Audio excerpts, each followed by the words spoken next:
నాకు చెప్పాను కదా సార్, నా క్వాలిఫికేషన్ పెద్ద కాదు. నేను 10థ్ క్లాస్ చదువుకున్నాను.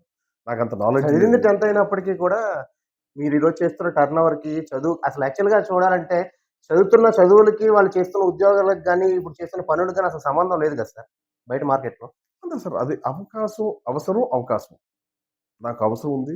అవకాశం ఇచ్చారు పెద్దవాళ్ళు. నేను చేసుకున్నాను. నేను ఆ రోజు నుంచి అదే సార్ చెప్తాను. అంటే ఎడ్యుకేషన్ ఈస్ కంపల్సరీ ఉండాలండి. అది ఎందుకంటే అది క్వాలిఫికేషన్, నాలెడ్జ్. ఇప్పుడు మా రోజుల్లో అయినట్టు ఇప్పుడు మీ ఇప్పుడు పిల్లల రోజుల్లో అవ్వాలంటే అది అవ్వదండి. Qualification is very important. But ఏంటంటే ఇప్పుడు మేమున్నాం. నేను ఓకే. ఇంగ్లీష్ నేను మాట్లాడతాను. బట్ అంతగా రాయలేను. హిందీ నేను మాట్లాడతాను. అంతగా రాయలేను. అకౌంట్స్ చేస్తాను. ఎందుకంటే ఇయన్నీ నేను నేర్చుకునేవి. అంటే ప్రాక్టికల్‌గా చూసి నేర్చుకున్నయే తప్పించి సార్, నాకు డెప్త్‌లోకి నాకేమీ తెలీదు. ఇప్పుడు ఇంగ్లీష్ నేనుంది. నేను మెయిలింగ్ వరకు నేను చేయగలను. బట్ అంతకు మించి మీరు చదవండి అంటే నేను స్పీడ్‌గా చదవను. కానీ వాస్తవంగా మీతో ఎవరైనా మాట్లాడితే ఒక 10 నిమిషాలు మీరు 10థ్ క్లాస్ చదువుకున్నారంటే ఎవరు నమ్మరు సార్. అదే సార్ చెప్తాను కదా! నేను నేర్చుకున్నదే సార్ ఇదంతా కూడా. అదే ఇప్పుడు ఈ రోజుల్లో ఆ ఇంట్రెస్ట్ ఉంటే ఆటోమేటిక్‌గా ఏదైనా అవుతుందండి.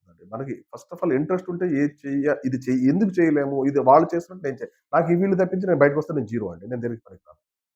నేను ఓకే. నా ఫీల్డ్‌లోనే నా బిజినెస్ ఫీల్డ్ తప్పించి వేరే బిజినెస్ కూడా నాకు తెలీదు. మీరు అడిగారు చూసారా? మీ ఎక్స్‌పీరియన్స్ అంతా యాహ్! దీంట్లోనే. అంతే సార్. నేను 10థ్ క్లాస్ అంటే ఆల్‌మోస్ట్ నేను 17 ఇయర్స్‌కొచ్చి నేను జాయిన్ అయిపోయాను సార్. నాకు మొత్తం ఈ ఫీల్డ్‌లోనే ఉన్నాను. మీరు బయటికెళ్తే ఏం చూస్తారు? నాకే అవగాహన లేదండి. నాకేం తెలీదండి.